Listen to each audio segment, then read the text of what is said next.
Welcome back to the channel where fandom is ageless. I'm your host, Kimberly, and I'm slightly late to the party, but the new Supergirl trailer, the final trailer, just aired last week. I haven't seen it yet. I'm curious to what they're going to show us in regards to the story, if it's longer or if it's a lot of similar scenes that we've seen already. I do have to admit, I've got my tickets, so regardless of what the trailer shows me, I'm going to go see the movie. But let's watch the trailer and see what we see. Here's the thing. My cousin and I have very different ideas about what it means to be a hero.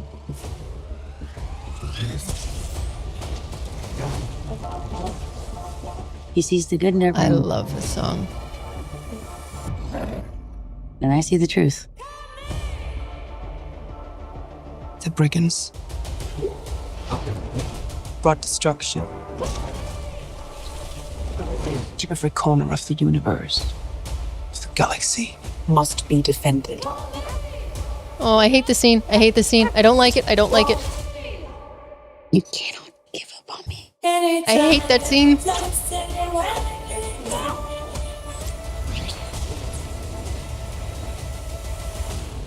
Now it's a party. Oh, that might be a problem.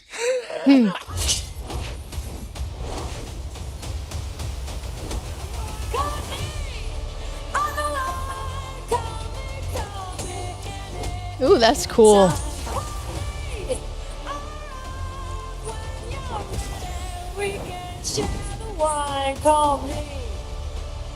I know it's pretty colorful, but that's just so everyone knows we're good. I do love the Supergirl outfit. I'm going to tell you something. Only one of you is going to make it out alive.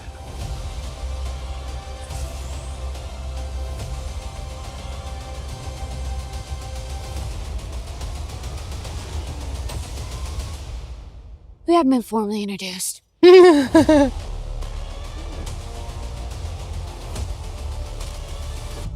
that looks great.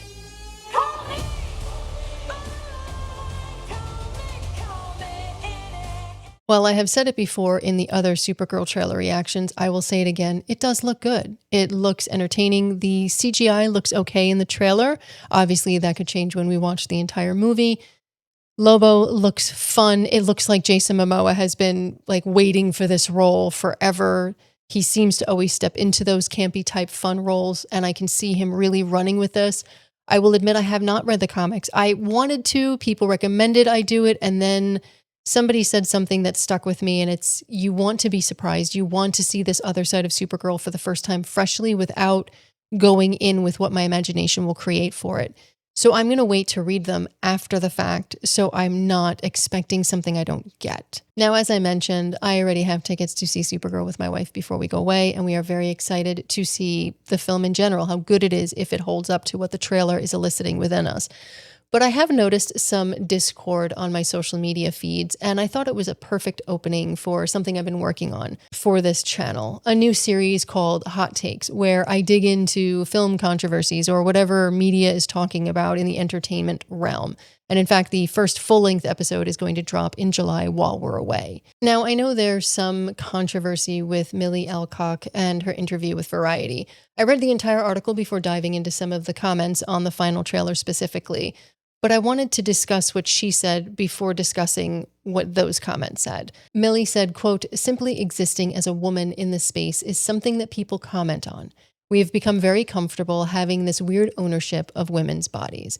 I believe she was discussing her time on House of the Dragon, but regardless of that, Millie's not wrong here. All you have to do is look at the comments behind the trailers or political policies, especially in the United States, to see this weird obsession from people to control women's bodies and women's reproductive rights, for example. Now, she also continued by saying, quote, "I didn't even say men, I said people. And they got so angry. I was like, you're proving my point. You're proving my point." The attempt to control women really comes from everywhere. If we look specifically at politics in the United States of America, there are so many bills on the docket right now to try to limit reproductive rights or access to health care.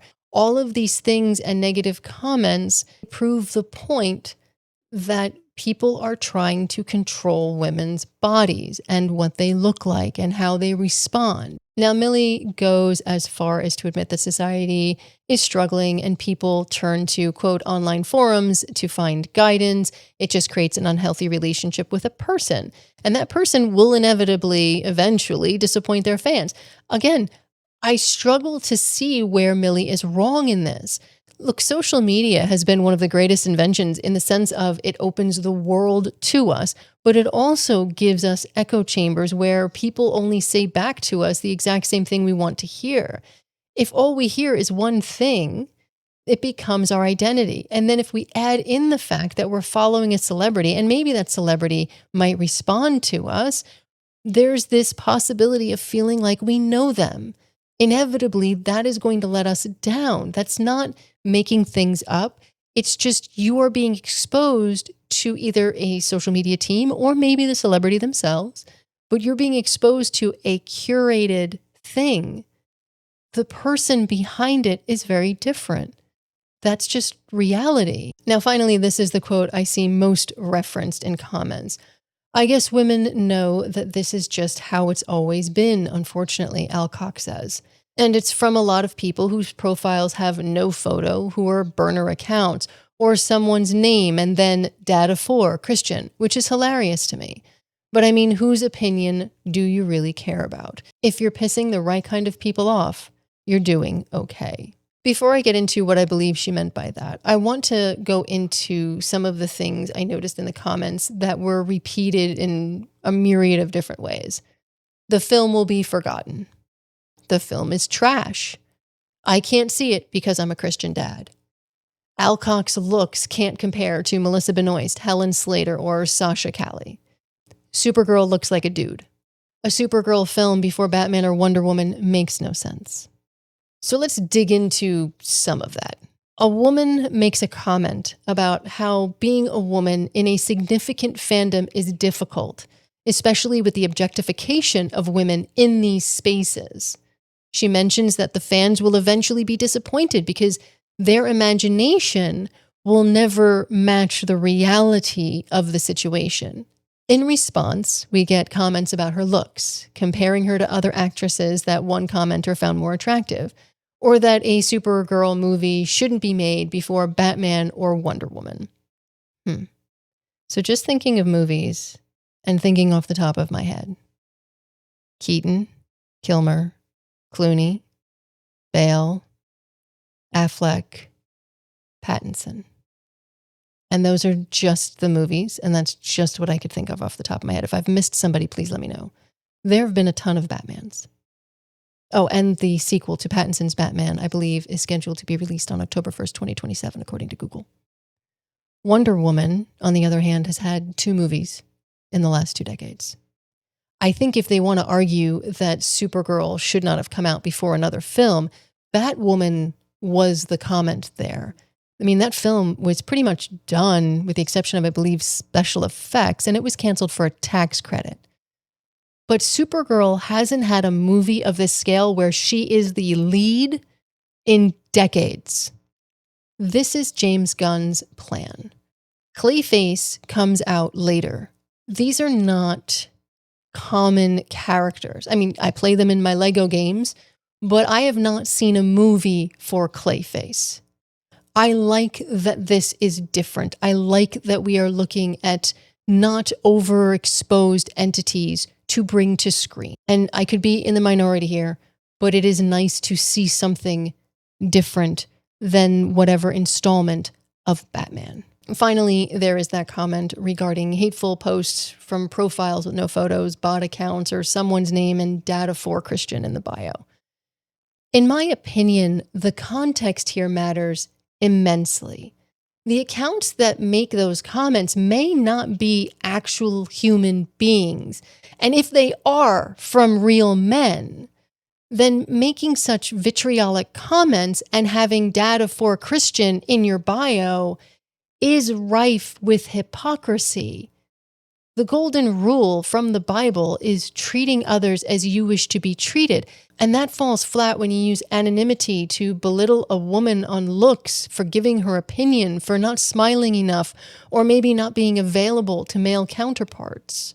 From my perspective, this whole controversy seems to be another notch in a very tired trope.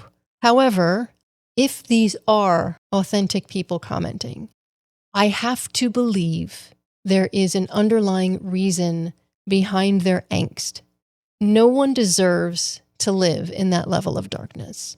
Hopefully, they find the courage within themselves or with the help of others to find assistance in getting to the bottom of whatever that issue is. There is no shame in asking for guidance here and growing as a human being. Your health and your life matter more than a comment on a trailer. I don't know if the movie will be good.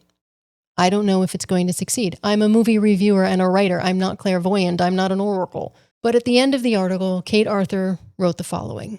It will be wonderful, of course, if Supergirl is a blockbuster, proving, as Wonder Woman and Captain Marvel did before it, that broad audiences will go see a woman superhero and that the trolls and incels on the internet can just move along to their next hateful campaign. But whatever happens, the Supergirl message of saving yourself so that you can connect with other people has already imprinted on Alcock. Maybe the commenters are right. Maybe it is trash. Maybe it's not. All I know is these controversies make it difficult for female-led films to succeed out of the gate. Did Alcock say anything offensive? In my opinion, no. Not when taken in the context of her life, her experience, and the full article. But if people boycott or review bomb the movie without seeing it to form an honest opinion, the only people who win are wealthy CEOs who take the failure as a tax credit. The only way to win this battle is to have consistent success with films like this. And considering the number of people that work on a production from start to finish, that is extremely difficult, regardless of whose name is first on the call sheet. And maybe the message we should remember from Alcock's Supergirl is that saving yourself is important so human beings can connect to one another in the real world. But that's going to do it for me. Do you plan on seeing Supergirl? Let me know in the comments below. And if you like content like this and want to see more hot takes going forward, make sure to subscribe to the channel and help us reach 1,000 subscribers. And until next time, stay safe, be kind, and remember, kindness and context matter.